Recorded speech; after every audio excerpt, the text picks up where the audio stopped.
안녕하세요. 2023년 6월 1일 목요일 배성재의 텐에 오신 여러분 환영합니다. 배성재입니다. 블랙핑크의 Forever Young 드렸습니다.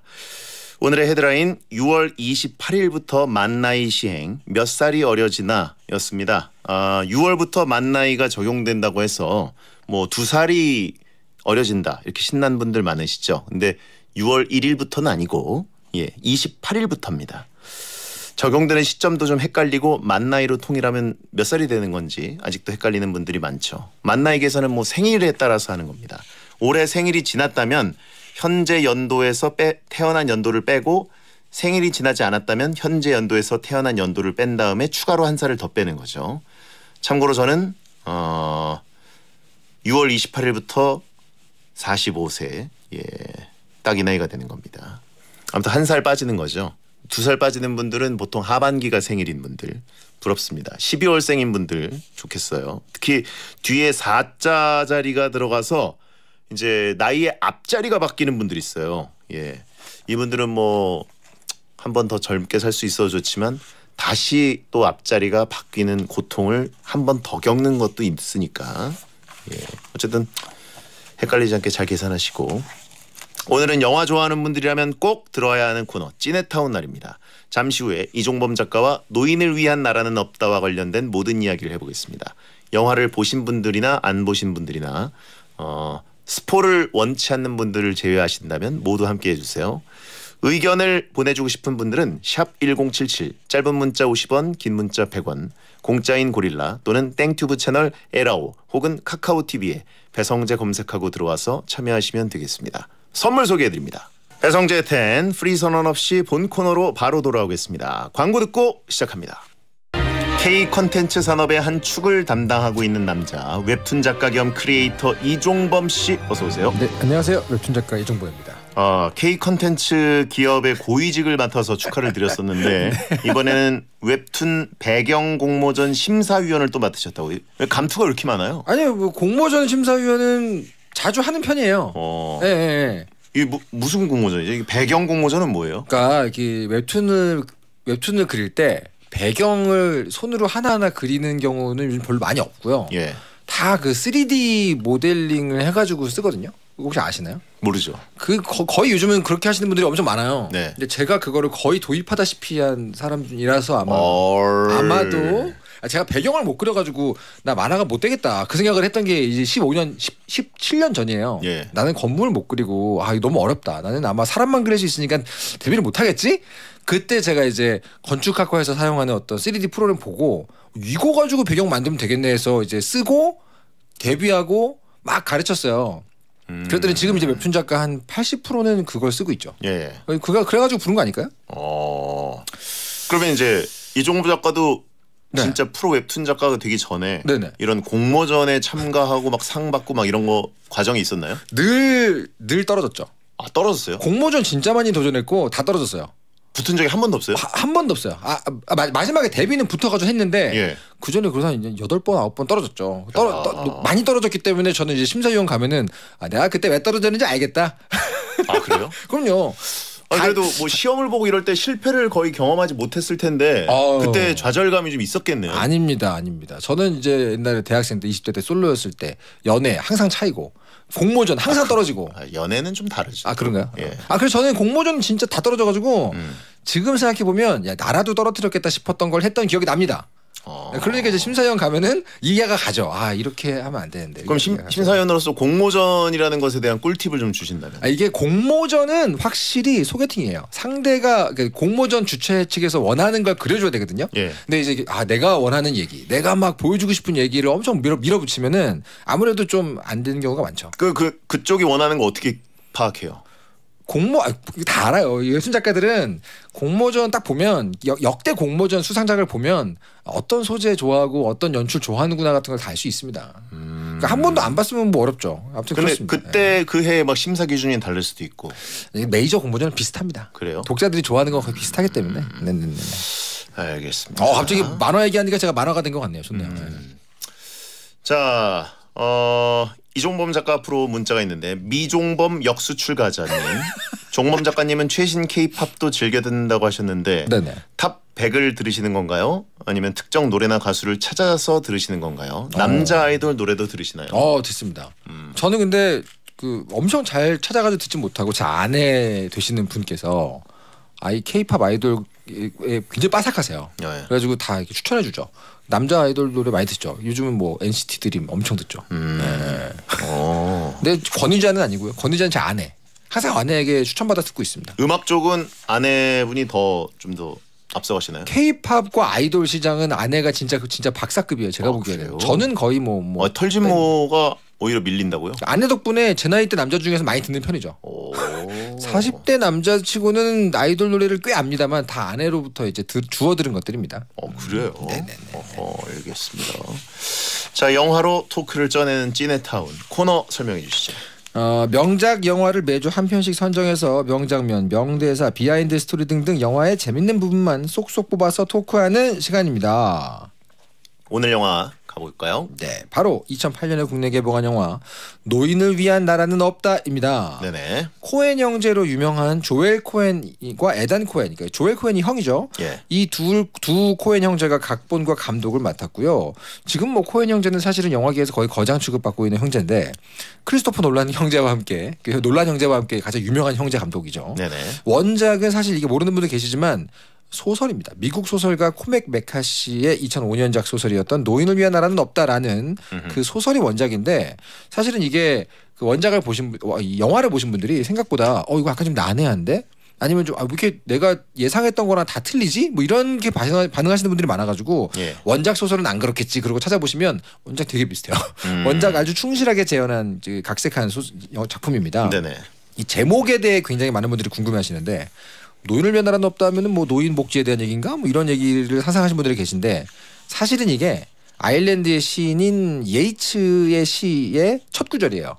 그게 뭐냐면은 노인을 위한 나라라는 것은 예측한 대로 흘러가는 나라다. 근데 지금 세상이 너무 빨리 바뀌어. 그래가지고 뭐 어떤 걸 예상해도 예상과 다르다. 그런 식의 어떤 내용을 담고 있는 시의 첫 구절을 가져온 얘기입니다. 네. 그래서 이제 뭐 노인 혐오 영화인가? 뭐 이렇게 너무 그 제목에 몰입할 필요는 없다. 그렇죠. 그냥 내용을 보면 되고 그렇습니다. 이 내용에 그 영화에 나오는 그 사이코패스, 그죠. 살인마, 안톤 쉬거. 그리고 이 세상이 왜 이렇게 뒤틀려 가는 것인가라는 거에 대해서만 이제 의문을 던지면 됩니다. 그렇죠. 사실은 그냥 아무 생각 없이 보셔도 됩니다. 제목 함정에 너무 빠질 필요가 없는 거죠. 그렇죠. 저도 좀 빠졌었어요. 왜 제목이 노인을 위한 나라는 없다지? 다 많은 분들이 궁금해하시죠. 미국이 노인을 위한 나라가 아닌 건가? 그렇죠. 이렇게 되거든요. 많은 사람들이 궁금해합니다. 자, 줄거리 한번 말씀드릴게요. 1980년 여름에 미국의 텍사스가 배경입니다. 사냥을 하고 있던 르웰린 모스, 조슈 브롤린 배우인데 르웰린 모스는 총격전이 벌어진 끔찍한 갱단의 마약 밀매 현장을 우연히 발견하고 거기서 200만 달러가 들어있는 가방을 손에 넣습니다. 한 30억 되는 거죠. 그러나 이 가방을 찾는 살인마 안톤 쉬거에게 쫓깁니다. 이 안톤 쉬거가 바로 하비에르 바르뎀, 스페인의 국민 배우입니다.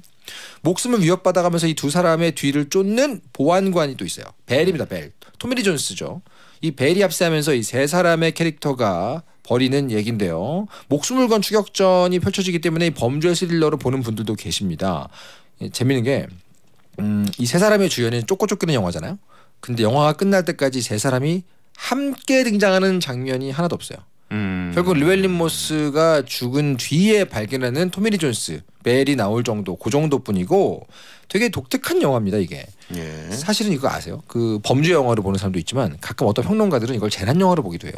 안톤 쉬거는 인간의 탈을 쓰고 있는 그냥 재앙 혹은 재난 같은 존재이기 때문에 막 뭐 누가 죽을지에 대해서도 관객의 예측을 다 벗어나고 어떤 원칙으로 죽이는지도 솔직히 알 수가 없고 그런 맥락의 어떤 재난 영화다라고 말하는 사람도 있을 정도로 굉장한 캐릭터를 만들어낸 영화죠. 그러니까 뭐 빌런이라고 얘기하기도 어려울 정도로 뭔가 영화 역사에 손꼽힐 만한 그런 악 같은 절대 악 같은 느낌. 한니발 렉터. 그다음에 안톤 쉬거 뭐 이렇게 몇 명 꼽는. 바로 아시네. 세 명이 꼽힙니다. 1위가 히스레저 조커. 2위가 안톤 쉬거, 3위가 한니발 렉터. 이게 최고의 빌런을 꼽았던 미국의 어떤 한 매체에서 꼽은 3명의 역대급 빌런이었어요. 정확히 다들 이해 가시죠. 그러다 보니까 이게 근데 어떤 분들은 그래서 이게 주인공이 3명이다. 이 3명이라고 생각하는 경우가 있어요. 르웰린 모스, 안톤 쉬거, 그다음에 벨. 그런데 정작 아카데미에서는 이제 나무 조연상을 받았습니다. 하비에르 바르뎀. 그렇죠. 너무 강렬해가지고. 너무 강렬하죠. 예. 그리고 이 그 코엔 형제 영화를 저는 옛날부터 좋아해가지고 어릴 때부터. 네네네. 근데 이게 무슨 장르인지는 모르겠지만 코엔 장르죠. 무슨 그 카메라인지는 모르겠지만 네네네. 이상하게 그 카메라 워크가 네. 몰입감이 장난이 아니에요. 그래서 보면 네. 이건 코엔 형제 거다라고 바로 아는 분들도 꽤 계세요. 네. 되지 않습니까? 그 만든 영화들이 스토리가 되게 재미없는 것들도 있거든요. 그죠. 그냥 이상한 스토리들도 있는데 카메라 워크랑 그 시선을 끌고 가는 것 때문에 네네네. 그 기묘한 게 있습니다. 기묘해요. 기묘해서 거장 취급받는다고 생각하는 분들도 계시지만 영화 공부하시는 분들은 그렇게 좋아하거든요. 그래서 물어봤어요. 야 나도 코엔 형제 좋아한다. 그리고 뭐 제일 많이 알려진 영화 중에 하나는 뭐 파고. 근데 그 취향 타거든요. 파고 별로 안 좋아하는 분도 계시잖아요. 인사이드 루인. 그죠, 인사이드 루인. 뭐 무슨 말인지 모르겠다 하시는 분들도 계시잖아요. 그래서 영화 좋아하는 영화 그 공부하는 분들이나 영화 감독분들한테 이렇게 물어봐요. 야 코엔 형제는 뭐 때문에 이렇게 인정을 받는 거야? 그러면 공부를 하면 할수록 새로운 게 보인대요. 일부러 뭐 기대를 배신하고 일부러 남들 하는 거 안 하고 그러면서 자기들 할 거 다 하고 뭐 점점 아는 사람들 눈에는 대단하게 보인다고 하더라고요. 네. 그렇습니다. 그거 말고도 뭐 사실 예전에 처음으로 코엔 형제 영화가 우리나라에서 좀 유명해졌던 게 바톤 핑크라고 있는데. 그렇죠, 바톤 핑크. 예. 그 바톤 핑크라는 이름의 사람이 나오죠. 예. 근데 이제 그거는 재미는 좀 없고. 네네. 근데 이제 워낙 특이한 영화여가지고. 특이하죠. 보면은 되게 특이합니다. 이거 뭐야. 기묘해요. 좀. 예. 그리고 뭐 애리조나 유괴 사건이라는 영화는 네네. 그게 그 캐서방. 네. 예. 캐서방. 제가 안 본 영화네요. 캐서방이 누구죠? 아 이름이 갑자기 생각이 안 나네. 캐서방 이제 더 이상 캐서방이 아니지만 네. 과거의 캐서방이었던 전 캐서방. 그죠. 니콜라스 케이지. 니콜라스 케이지 굉장히 젊은 시절에 나온 애리조나 유괴 사건이라는 영화인데 그거는 빵빵 터져요 진짜. 그래요? 웃겨요. 예, 빵빵 터져요. 진짜 웃겨요. 근데 그렇구나. 어떻게 이렇게 개그 연출도 웃기게 했는지. 미묘한 기괴한 유머 감각이 있는 형제고. 특히 이 영화가 가장 유명해진 이유는 짤로도 유명하지만 초코송이를 뒤집어쓴 권오중 배우 바로 안톤 슈가. 정말 이게 삼각김밥이라고 해야 되는지 초코송이라고. 그렇죠. 예. 정말 비슷해요. 그 짤을 보면 이 배우가 사실은 처음에 이 감독이 이 초코송이 머리 스타일을 하비에르 바르뎀에게 제안했잖아요. 예. 하비에르 바르뎀이 그 머리를 딱 하고 나서 정말 육성으로 그 자리에서 바로 욕을 했대요. 야 이거 촬영하는 동안에 어디 놀러 가지도 못하겠다 이러면서 그렇죠. 한국 국내 모 광고에서도 사실 패러디를 했을 정도로 너무 근데 얼굴이 똑같이 생기지 않았습니까? 안톤 오중. 근데 이제 그 하베르 바르뎀이 처음 등장했을 때 그 묵직한 무서운 느낌이랑 그렇죠. 그 다음에 이제 차 몰고 가다가 앞에 가는 진짜 그냥 선량한 할아버지 잠깐 내리라 그럴 때 그 발음도 굉장히 좋아요. 목소리도 좋고. 되게 감미롭게 나와주십시오. 경찰차 몰고 가면서. 그러니까요. 그리고 산소통 가지고. 와, 어떻게 저런 절대압 같은 느낌이 있을 수 있지? 그 산소통 같이 생긴 봄배 있잖아요. 통 그걸 들고 다닌다는 설정은 정말 제가 보기에는 신의 한 수입니다. 저런 무기를 들고 다니는 악당을 누가 상상할 수 있겠어요. 그죠?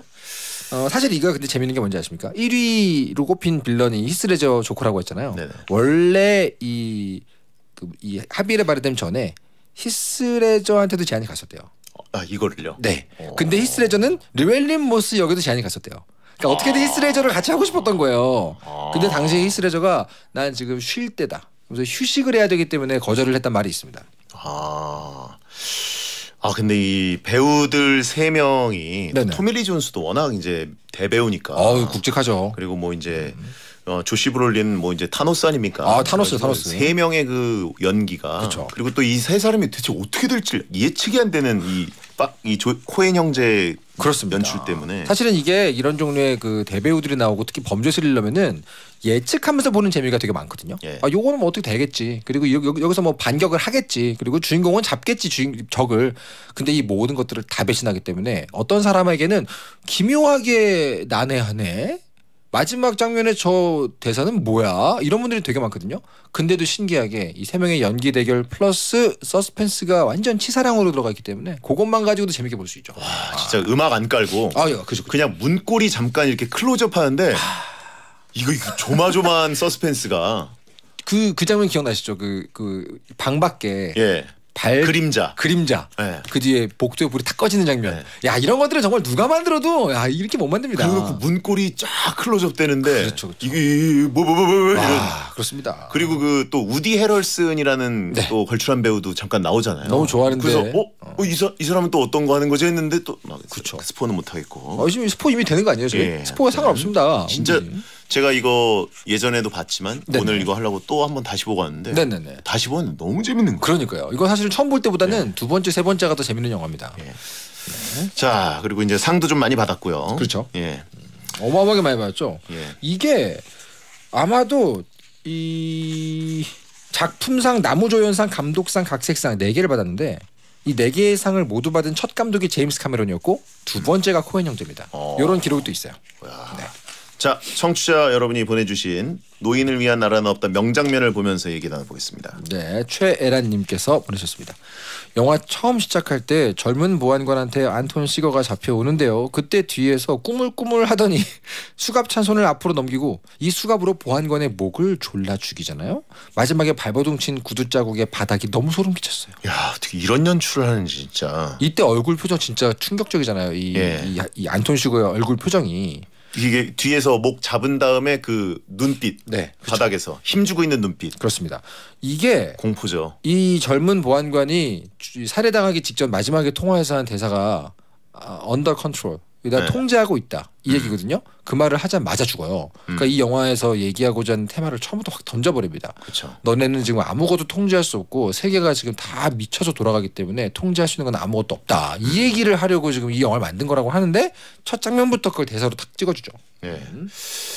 진짜 그 바닥에 발버둥 쳤던 그 구두 자국. 그러니까 이 시작부터 너무 세가지고. 그렇습니다. 그리고요. 우정민님께서 우리가 아까 얘기했던 명장면을 말씀해 주셨습니다.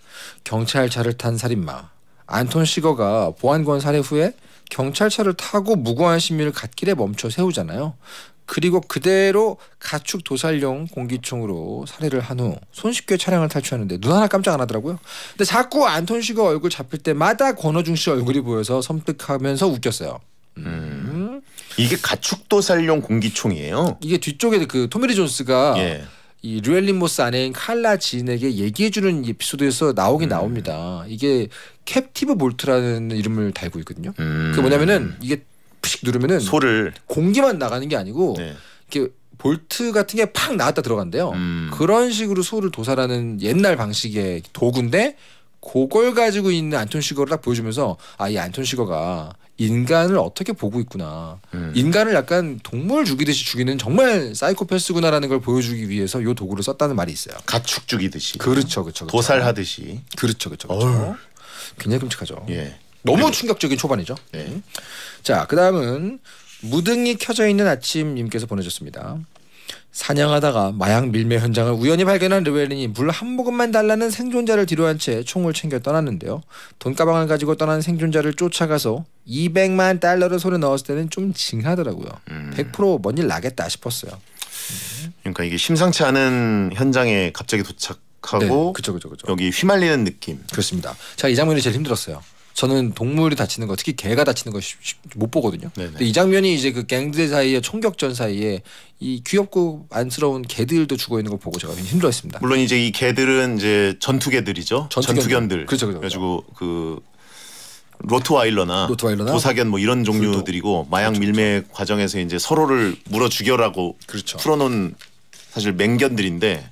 전투 유닛들이기 때문에 뭐 알 수 있지만 그래도. 근데 어쨌든 이 상황 파악하다가 이게 마약 밀매 하다가 총격전 벌어졌던 거구나. 시간이 없네요. 배성재의 10 2부가 시작됐습니다. 이종범 작가와 영화로 토크를 쪄내는 찌네타운을 함께하고 있고요. 오늘 영화 노인을 위한 나라는 없다 토크를 하고 있습니다. 제가 거의 하지 않는 실수인데 멘트가 페이드아웃이 됐어요. 일부에. 굉장히 몰입해서 얘기했다는 걸 알 수 있죠. 너무 몇 초가 안 남아서 네. 근데 사실 그것도 테크니컬리 클로징 멘트 아닙니까? 그렇죠. 이렇게 얘기할 수 있죠. 끝났네 이런 느낌을 축약한 이것이 프로다 프로. 이것도 열린 결말. 이 영화가 어떤 영화인지 보여주는 이렇게 갖다 붙이는 것도 프로다 프로. 이것이 바로 연출이다. 수트를 안 입은 PD는 없다라고 하신 분 있고, 네. 예, 방송사고 날 정도로 몰입되는 영화긴 하다. 방통이 잘 가라라고 하신 분 있고. 네. 자, 여러분이 보내주신 노인을 위한 나라는 없다 명장면 또 가보겠습니다. 분모자 떡볶이님께서 보내셨습니다. 르웰린이 허름한 트레일러에서 살고 있는 걸 봐서 놀랐어요. 멋있는 카우보이인 줄 알았거든요. 죄책감인지 연민인지는 몰라도 오밤중에 물 떠서 생존자가 있었던 마약 밀매 현장에 다시 갈 때는 그래도 좀 인간적이었습니다. 이걸 안 갔어야 됐죠. 근데 안 갔더라도 추적기가 있긴 있었겠죠. 그죠 아무래도. 근데 네. 대신에 바로 차량을 조회해서 바로 다음 날 잡으러 오진 않았겠죠. 일단 여기서 이 칼라진 르웰린 모스의 아내잖아요. 네네. 이 인물도 굉장히 재미있는 해석들이 많이 있습니다. 왜요? 처음 등장할 때부터 이 영화의 모든 사람들 중에 가장 유약하고 나약하고 뭔가 상황에 끌려가는 인물로 나오잖아요. 네. 모든 캐릭터가 다 하나의 어떤 고집이 있는데 이 칼라진만 약간 이렇게 어쩔 줄 몰라 하고 나약하게 나오지 않습니까? 예. 하지만 이 영화 전체를 통틀어서 안톤 쉬거라는 이 재앙적인 살인마에게 자기 목소리를 내는 유일한 사람입니다. 그래서 이게 뭐냐면 당신들이 어떤 걸 예측하고 예상하든 인생은 그거랑 무관하게 흘러간다라는 걸 보여주려고 계속 이런 식으로 깔았던 얘기가 있어요. 그래서 저는 개인적으로 두 번째 볼 때, 세 번째 볼 때는 이 칼라진 역할의 배우가 굉장히 재미있는 느낌을 받았습니다. 근데 이제 마지막에는 어쨌든 안톤 시거가 발을 털고 집을 나오는 걸 보면 죽었죠.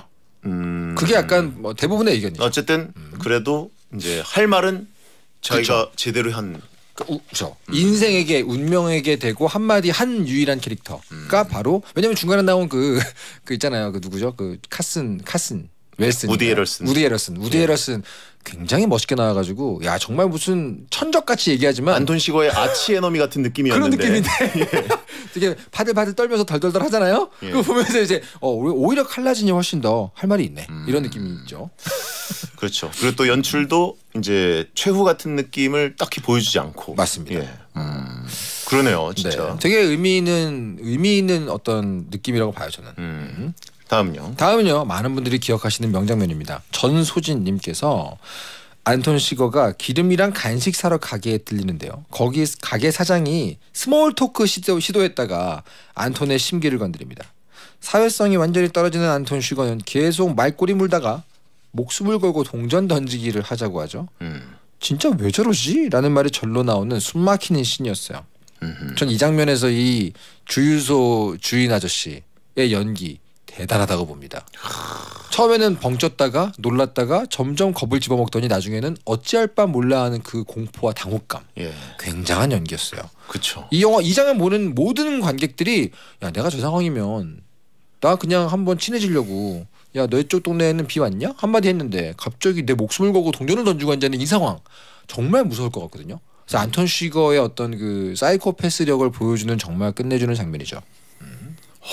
진짜 이 대사의 서스펜스가 어마어마합니다. 아니 그냥 뭐 저쪽 댈러스 쪽 번호판이길래 한번 비 왔냐고 물어본 건데 그쵸. 왜 물어봐? 지금은 몇 시라고 왜 물어봐? 뭐 이런 식으로. 그러니까요. 그 무서운 눈으로. 내가 제일 무서운 거 몇 시에 문 닫아. 저 뒤쪽 집에 살아? 이 가게 물려받으려고 그 사람이랑 결혼한 거지. 뭐 이런 식으로. 약간 뭐 대화가 안 되잖아요. 네, 그래서 이 사람도 사실 나이 지긋한 분인데. 그러니까요. 계속 이제 불안하니까 예? 이거를 sir? 뭐 이런 식으로 그러니까요. 그 남부 사투리로 하면서 그리고 저는 이제 또 그 와중에 궁금했던 게 네. 안톤 시거가 저 악마는 대체 뭘 저렇게 맛있게 먹고 있는 것인가? 네. 뭘 저렇게 맛있게 먹지? 그리고 약간 봉지를 꾸깃한 다음에 그 계산대 위에 올려놓고 그게 쭉 펴지는 걸 또 감독은 그걸 카메라에 담아요. 그게 괜히 또 긴장되잖아요. 예. 근데 먹고 있는 거 견과류 아닙니까?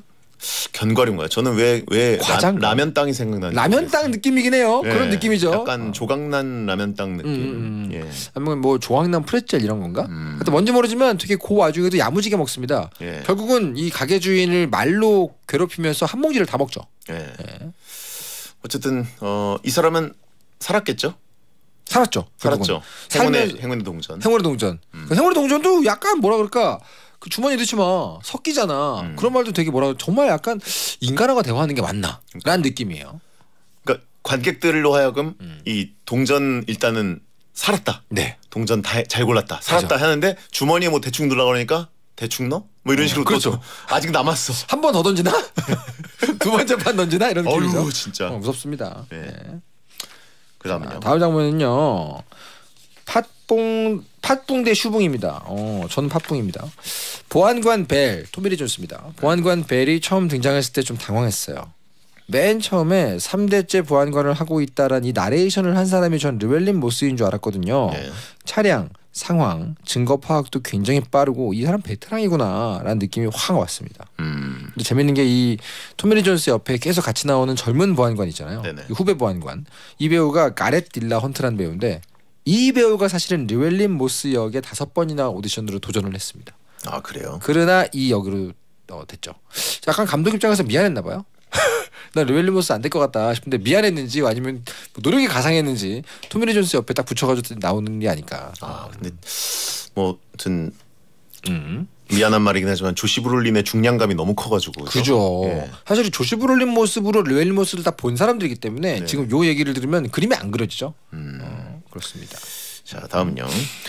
안심번호님께서요. 안토니 르웰린의 집을 찾아갔는데요. 이미 아내 칼라진과 르웰린은 급히 도망친 상태였죠.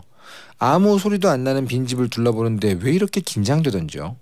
르웰린의 행방을 쫓아 관리실에 가서 관리인과 말다툼할 때는 관리인도 죽이는 줄 알고 무서웠습니다. 그 아주머니. 그 아주머니. 굉장히 강단 있게. 이 안톤 시거가 똑같은 말을 반복해서 물어볼 때 진짜 무섭잖아요. 예. 일터는 그 얘기를 한 3번 반복하죠. 근데 거의 유일하게 안 쫄고 긴장 안 하고 이 아줌마 혼자 강단 있게 몸만 해준다고요. 딱 그런단 말이죠. 여기도 왜 나온 건지 아세요? 이 장면? 대부분의 사람들은 안톤 슈거가 저 아줌마도 이제 죽이겠구나. 다 그렇게 예상하지 않습니까? 예. 근데 제가 아까 얘기했잖아요. 이 영화는 안톤 슈거라는 이름의 재난에 대한 영화라고. 재난이 닥쳤을 때 누구는 왜 죽고 누구는 왜 사는지 아무도 모릅니다. 이게 사실은 어떤 걸 예측하던 삶은 너희 예상대로 안 되라는 걸 보여주는 어떤 분위기를 계속 만들어주는 거거든요. 그래서 여기 이 아주머니는 오히려 안 죽어요. 그런 게 있습니다. 그 일터 위치 어디야? 그렇죠. 그다음에 2번 얘기했으니까 날 2번 얘기가 만들었으니까 이제 이 아주머니는 위험하죠. 뭔가 이제 그 배역의 중요성도 없어 보이고. 그러니까요. 당연히 이제 끔살 당하겠거니 했는데 또 이제 저쪽에서 다른 사람의 어떤 그 물 내리는 소리가 나면서 쓱 보죠. 네, 그러면서 그냥 안톤 시고도 여긴 그냥 넘어가는. 네, 쓱 가버리죠. 네. 저도 진짜 긴장됩니다. 이렇게 가면서 계속 보죠. 근데 그동안 이 아주머니도 한 번도 눈을 안 피해요. 네. 눈싸움 계속합니다. 우쩔 건데 너 좀 치나 뭐 이런 얼굴로 계속 보고 있죠. 채팅창에 이 영화의 주제는 가는데 순서 없다인가요? 사실 이 영화 보면 그렇게 됩니다. 안톤 시거 앞에 가는데 순서 없죠. 네. 네. 자 다음은요. 다음은 8월의 크리스마스 님께서 보내셨습니다. 르웰린이 커튼줄과 옷장봉을 이용해서 호텔 객실 환풍구에 돈가방을 숨기는데 쫓길까봐 엄청 긴장하고 조심하면서 돈가방 안을 볼 생각을 왜 안 하나. 어차피 추적기 때문에 다 들킬 텐데 무슨 소용인가 싶었습니다. 저는 이 장면이 굉장히 이 르웰린에게 굉장히 답답했어요. 네. 아니 그 가방을 고스란히 가져와서 왜 그 가방 그대로 고스란히 갖고 다니냐. 가방을 좀 옮기든가 네 캐리어를 옮기든가 그런 건 기본 아닌가. 이런 굉장히 답답한 생각이 들었어요. 추적기가 있을 거라는 생각을 못했던 거죠. 그렇죠? 200만 달러인데 갱들의 돈인데 그죠? 그래도 추적기 이거는 약간 이제 그 사막에서 살았던 카우보이에게는 그런가요? 예, 떠올리기는 좀 쉽지 않았을 수도 있을 것 같아요. 있죠. 사실은 이 토미 리 존스나 이 르웰린 모스나 첫 등장부터 되게 이 사람 뭔가 능숙하다. 물론 첫 등장에서 사냥은 실패하면서 시작하지만 뭔가 좀 능숙하다. 약간 요령 있는 사람이다. 이런 느낌을 제가 받아서 그런가 봐요. 당연히 저런 것 좀 알아줘야 되지 않나 이런 느낌이 들었는데 몰랐어요. 예. 자, 아무튼 그 환풍구 안에다가 이렇게 돈가방 숨기면서 낑낑거리고, 그죠? 그거 하는 모습 보면서 약간 그 이선균 씨의 영화 어떤 거죠? 끝까지 간다. 거기서 그 군인 인형 넣는 거. 그죠. 낑낑거리면서. 그것도 좀 떠오르고. 맞네요. 그죠. 그러네요. 다음요. 배성재 제발 요요라는 님께서 보내셨는데 저주를 하시네요. 새 부츠를 구매한 르웰린이 숙소로 돌아가는데 뭔가 분위기가 이상해서 다른 호텔로 가잖아요. 그리고 다음날 총과 텐트 폴대만 사서 돈가방을 숨긴 숙소의 맞은편 방을 또 얻죠. 혼자인데 트윈룸을 빌렸다? 게다가 맞은편 트윈룸을 또 빌린다. 제가 호텔 주인이라고 하면 수상해가지고 신고했을 것 같습니다. 이런 디테일한 장면들이 되게 재밌는 게 이 르웰린 모스가 어떤 삶을 살았나에 대해서 사실은 아주 조금씩 나오죠. 뭐 베트남전에 참전을 했었고 군인이었고 뭐 이런 여러 가지 카우보이 같은 느낌이고. 근데 뭐 예를 들면 이렇게 총을 개조한다거나 아니면 그 자리에서 뭐 우리가 봉 꺼내가지고 줄 묶고 막 이런 거 보면은 이 사람이 대충 어떤 삶을 살았구나. 자급자족을 하는 사람이었고 손재주가 좋고 기계를 잘 다루고 뭐 이런 것들을 싹 알 수 있게 해주는 이런 장면들이 굉장히 좋았어요. 아날로그 손재주가 상당히 좋고 그렇죠. 용접하고 뭐 이런 것들 그죠. 그리고 이제 또 연장들 잘 다루고. 네 그렇습니다. 근데 왜 추적기 생각은 못했냐는. 그러니까 기계치. 기계치라는 것이죠. 예. 나중에 해가지고 하필 그 서스펜스 장면을 위해서 그쵸. 자기 직전에 찾다가 발견하고 그럼 잽싸게 튀어야지 그거를 그러니까. 내려놓고 아니 그걸 좀 망치로 부수든가. 난 추적기를 바로 창문형으로 던져서 어디로 보내야 된다 생각했거든요. 네. 옆에 고스란히 놓고 한 판 붙자. 약간 니 좀 치나 이 얼굴도 하고 앉아 있어요. 아니 네. 참 재앙을 불러들이는 그렇죠. 예, 상남자의 모습이었으나 그렇습니다. 힘들었죠. 그렇습니다. 다음요. 시언스님께서요. 르웰린이 텐트 폴대로 뭘 뚝딱뚝딱거리고 있는데 안톤이 가지고 있던 위치 추적기 수신기가 울리잖아요. 결국 안톤은 르웰린이 있는 숙소까지 찾아오는데요. 르웰린 방과 똑같은 룸을 빌려서 방 구조를 먼저 파악한 뒤에 부츠를 벗고 조용히 이동할 순서 준비하는 거 보고 소름이었어요. 요때 텐트 폴대 막 자르잖아요. 네네. 이게 뭐 하는 거냐면 사실은 텐트 폴대가 아니라 방금 전에 샀던 샷건의 앞에 있는 총구를 자르는 겁니다. 그리고 줄눈으로 총구를 막 이렇게 쑤시거든요. 그게 뭐냐면 실제로 총기에 능통한 사람이라는 걸 보여주는 디테일이에요. 네네. 그렇게 해야지 총알을 거꾸로 추적을 못 한다고 하더라고요. 이 총구 안쪽을 막 이렇게 하니까. 그리고 이때 안톤 시거가 총에다 소음기를 달죠. 예. 근데 사실은 이게 샷건이거든요. 샷건에 소음기를 다는 경우 거의 없어요. 요게 이제 이 안톤 시거를 위해서 특별 제작한 특별한 소품이라고 합니다. 실제로는 존재하지 않고 코엔 형제가 이미지를 좀 이쁘게 뽑으려고 한쪽 손에는 가스통, 한쪽 손에는 끝에 뭔 추 같은 걸 단 큰 총 이런 이미지를 그렸다고 하더라고요. 어휴, 진짜 너무 무서운 무기죠. 그리고 부츠 벗고 양말 발로 조용히 또 이동하는. 그러니까요. 그 면모까지. 그러니까 이 사람이 확실히 프로페셔널 어떤 킬러구나. 네. 이런 느낌이 딱 왔어요. 예. 그리고 이 안톤 시거가 그 방에서 네네. 그 갱들 처단할 때 네. 그 샤워 커튼 안에 한 명 있었잖아요. 그죠. 근데 이제 당연히 저 사람은 죽었구나라고 우리가 생각하는데 갑자기 어떻게 죽을까 하는데 샤워 커튼을 닫잖아요. 그렇죠. 하는데 닫고 쏘는. 이때 안톤 시거가 킬러인 주제에 예. 어떤 그 피가 묻는 게 싫구나라는 걸 보여주는 아주 좋은 장면입니다. 닦는 건 또 귀찮다. 그렇죠. 그리고요. 자, 너도 밤나무님께서요. 돈가방을 찾아달라면서 안톤 시거를 고용했던 사람이 안톤 시거를 처리해달라면서 우디 해럴슨의 칼슨 웰스를 또 고용하죠. 안톤 시거의 죽음을 의뢰한 덕분에 고용주도 안톤 시거한테 결국 죽임을 당하지 않습니까? 가만히 있었으면 살아 있었을 텐데요. 예. 우디 해럴슨 첫 등장부터 뭔가 굉장히 좀 치는 사람.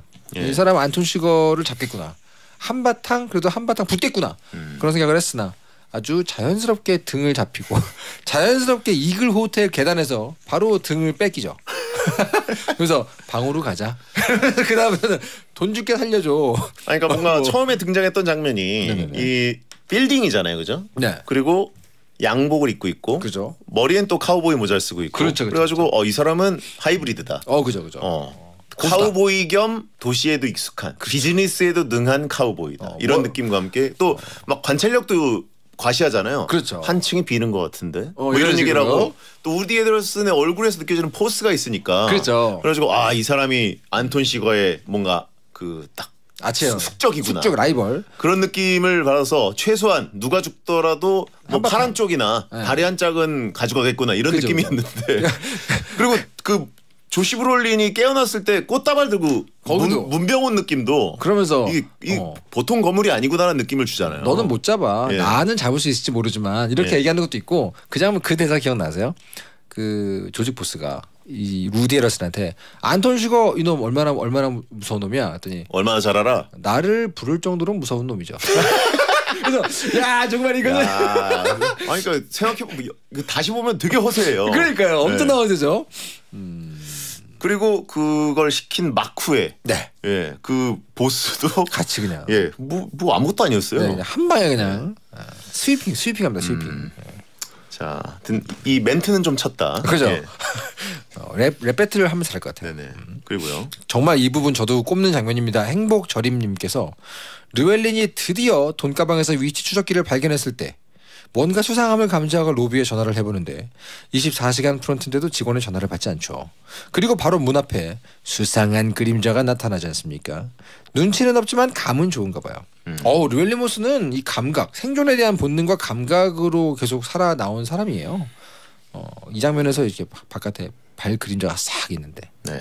사라졌다가 불을 탁 끄죠. 네네. 그리고 잠시 후에 튀어나오는 그 자물쇠. 정말 대단한 장면입니다. 제일 좀 떨렸던 게 그 네. 밑에 문틈을 무릎 꿇고 네. 얼굴로 이렇게 보는 거 있잖아요. 네네네네. 그러다가 뭐 하나 맞을까봐. 네. 제가 예상했던 건 그 아래를 보고 있을 때 이 위쪽, 그러니까 서 있었을 때 보통 몸통이 있을 만한 위쪽에서 빵 하고 총알 구멍이 나올까봐 걱정했었어요. 그리고 이제 그 자물통으로 클로즈업이 싹 들어갔는데.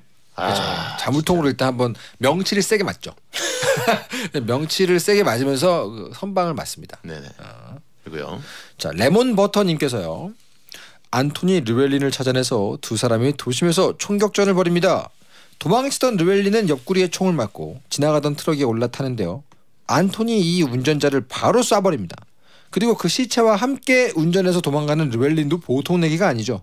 그리고 이 르웰린은 드디어 안톤 시거에게 치명상을 입히는데 성공합니다. 네. 야, 여기서 정말 이 어떤 지구적 재앙 안톤 시거에게 이 정도의 치명상을 남긴 유일한 캐릭터가 르웰린이죠. 예. 그리고 안톤 시거도 꽤 큰 부상을 입었죠. 꽤 큰 부상을 입었습니다. 이때 맞은 게 그 버드샷. 버드샷인가? 아마 버드샷일 거예요. 이 샷건에 들어가는 총알이 3가지거든요. 버드샷, 벅샷, 그다음에 슬러그. 슬러그 같은 경우는 곰도 한 방에 잡을 수 있는 어마어마하게 강력한 거고, 벅샷이 보통 대인 살상용이고, 이 버드샷이 되게 가벼운 건데 이 버드샷을 맞은 것 같아요. 왜냐하면 이 허벅지가 날아가지도 않았잖아요. 그렇기 때문에 그런 거 아닌가. 자, 그리고요. 자, 그다음으로 주장군님께서 안토니 총상을 혼자 치료하는데요. 욕조에 들어가서 피를 닦아내고 소독하고 주사를 놓고 총알을 뽑고 혼자 다 하죠. 근데 표정이 공포도 고통도 없이 덤덤합니다. 보는 저만 아팠나 봐요. 이거 진짜 이것도 명장면이에요. 이 부분 정말 명장면이죠. 자기 몸을 치유하는데 그 표정.